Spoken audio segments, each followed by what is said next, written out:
sarapan hari ini teman-teman. Senang ya. Senang tadi tepung beras yang vegetarian. Bacangnya juga sama kuah tahunya juga. Pagi ini makan vegetarian ya teman-teman. Halo teman-teman semuanya, selamat pagi dimanapun berada. Semoga dalam keadaan sehat-sehat dan bahagia selalu bersama keluarga. Dan saya ucapkan banyak terima kasih ya yang udah nonton video aku, udah like, share, dan subscribe gitu. Terima kasih banyak. Semoga bermanfaat untuk semuanya ya. Bisa yang suka nonton, kalau nggak suka ya nggak apa-apa gitu. Terima kasih untuk yang udah nonton ya. Jadi hari ini tuh aku masuk sore ya kerjanya, masuk jam 3 sore. Jadi pagi ini tuh punya waktu untuk bikin video ya. Tadi itu ke pasar pagi beli sayur dikit, terus sekalian beli sarapan gitu. Beli vegetarian kuah tahu. Sama ini tadi udah aku makan dan ini nggak habis. Vegetarian bacang ya, sama itu kue beras. Kue beras itu sebenarnya vegetarian itu nggak begitu berasa gimana gitu. Soalnya dia bumbunya nggak banyak, nggak pakai yang banyak bumbu. Vegetarian itu kan gitu ya, cuma bisa lah buat sarapan gitu.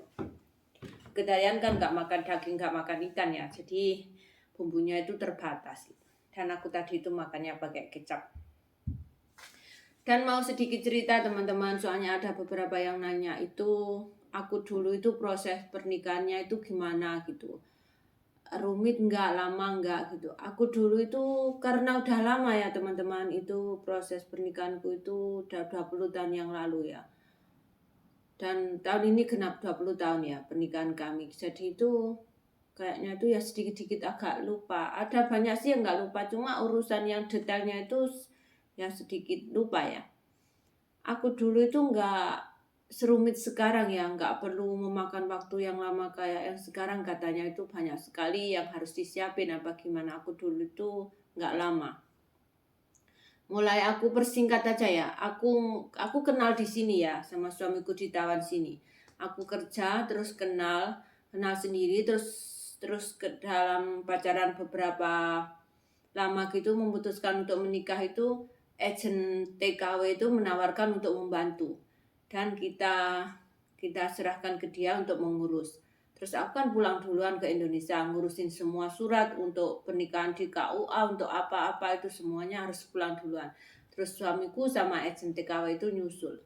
Dan itu nyusul itu, dan semua surat udah aku persiapkan ya, dokumen apa-apa itu yang diperlukan di Indonesia gitu.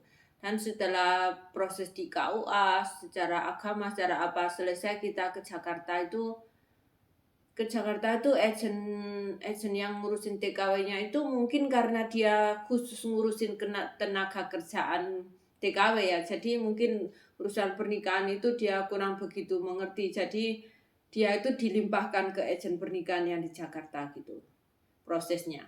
Dan alhamdulillah aku ketemu agen yang baik sekali gitu, dan dia itu sangat menjaga kita gitu, membantu kita gitu.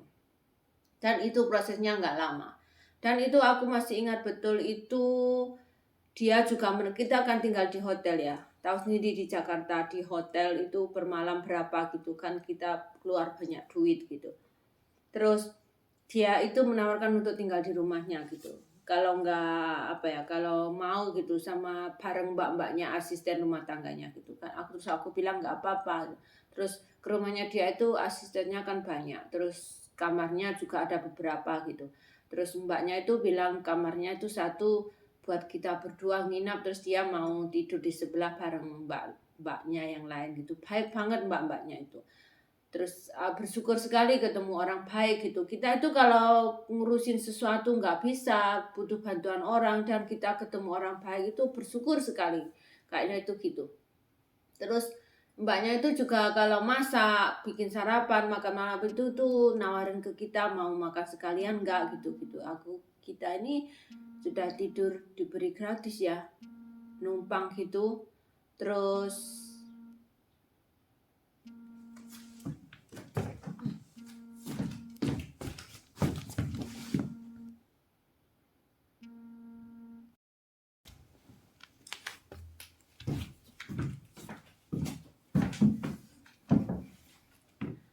Kan terus mbaknya itu kalau masak, makan pagi atau makan malam apa-apa itu nawarin ke kita mau makan sekalian enggak ya, kita itu sudah tidur di numpang gitu, sungkan gitu, kita bilang mau makan di luar aja gitu. Terus kan di luar itu banyak ada pasar gitu, kita banyak jual makanan, kita beli di situ gitu. Terus urusannya itu di Jakarta itu cepet sekali ya, itu di Teto itu interview ya, kita itu nanyanya juga nggak banyak gitu, juga nggak perlu kayak sekarang butuh butuh kayaknya sekarang katanya sih aku denger itu seandainya itu dibutuhkan lebih banyak foto-foto gitu interaksi sama calon suami kayak jalan bareng, makan bareng, liburan bareng, berkumpul bersama calon mertua apa-apa gitu, interaksi ya itu jauh lebih bagus katanya sih gitu. Aku dulu itu enggak, maksudnya itu mungkin Teto itu pingin tahu kita itu bukan yang bukan yang kayak secara tiba-tiba gitu, dikenalin gimana, apakah kawin kontra gimana gitu. Kita itu bener-bener alami, kenal, terus pacaran, interaksi gitu sih. Mungkin tujuannya ingin melihat itu ya, mungkin aja, aku juga gak begitu paham. Kalau aku dulu itu enggak gitu. Kan yang di Indonesia itu gimana aku nggak tahu ya. Yang aku tahu pengalamanku di sini ya, kan mertuaku itu banyak temen-temennya yang menantunya itu dari Vietnam ya. Terus mereka itu banyak yang lari gitu. Lari itu maksudnya dia itu nikah, terus dalam beberapa tahun kemudian dia itu kan bisa mengajukan permohonan KTP sini ya, berKTP permanen ya. Terus padahal dia itu kadang banyak yang sudah melahirkan didik bayi gitu. Dia itu kalau sudah memegang KTP sini dia itu lari. Lari itu bukan lari pulang ke negaranya ya. Lari di tinggal di Taiwan, mau ke Tipang ya. Di tempat lain gitu. Jadi istilahnya itu mereka mungkin cuma butuh bisa tinggal di sini, bekerja dengan bebas tanpa jadi TKW, mungkin gitu sih. Aku juga belum gak begitu ngerti jalan pikirannya itu gimana gitu, yang nggak tahu. Soalnya kita orang yang biasa-biasa gini, yang maksudnya itu biasa-biasa nikah ya karena suka, terus ngelahirin anak ya harus punya tanggung jawab, besarin, ngerawat gitu sih. Jadi kalau ada orang yang begitu tuh kayak aku itu nggak begitu paham jalan pikirannya itu gimana gitu. Jadi mungkin karena itu Taiwan ya peraturannya mungkin diperketat ya, nggak mau yang kayak gitu-gitu, mungkin gitu, pinginnya itu ya yang baik-baik gitu, bisa nikah beneran, tinggal bersama beneran, rawat anak beneran ya kayak pada umumnya gitu, mungkin gitu sih. Maksudnya itu kayak Teto itu memerlukan banyak-banyak sekali dokumen, banyak sekali foto-foto, gimana gitu.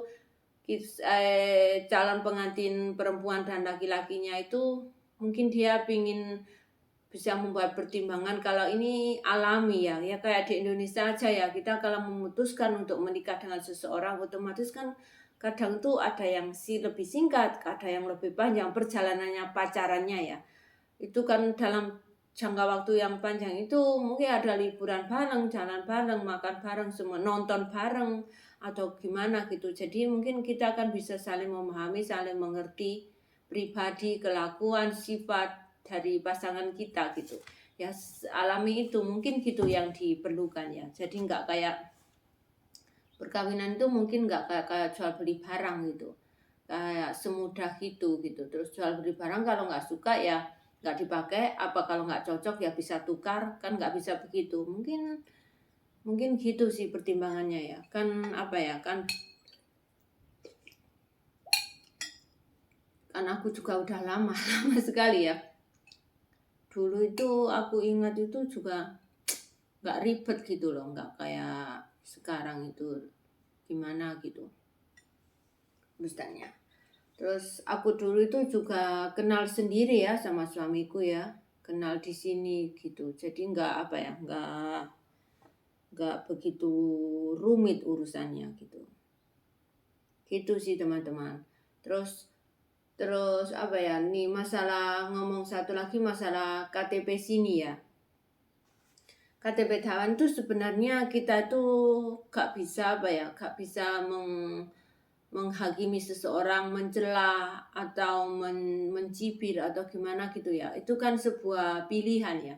Kita ini menikah dengan, bukan kita ya, banyak orang menikah di Taiwan itu dan masih bisa jadi warga negara Indonesia, itu boleh. Pemerintah Taiwan tidak memaksa kita menikah di sini dan harus jadi warga negara sini, enggak ya. Itu pilihan ya, pilihan kita sendiri maunya yang gimana. Mau jadi warga negara Taiwan atau tetap jadi warga negara Indonesia gitu. Dan tidak memaksa. Dan kalau masih tetap mau jadi warga negara Indonesia itu tinggal di sini ya, paspor harus terus hidup ya. Dan itu KTP-nya berupa ARC gitu ya. Kayak ARC-nya para TKW tapi nggak sama gitu. Dan ARC itu yang nikah sama orang sini, dan itu bukan KTP Taiwan ya. Yang KTP asli penduduk itu kita harus lepas kewarganegaraan dulu baru bisa ngambil KTP sini ya. Jadi itu harus dipertimbangkan, harus dipikirkan matang-matang ya, maunya gimana gitu. Jadi nggak gegabah karena nggak ada paksaan sama sekali ya. Nggak ada sebuah paksaan dari pemerintah harus ngambil KTP sini gitu.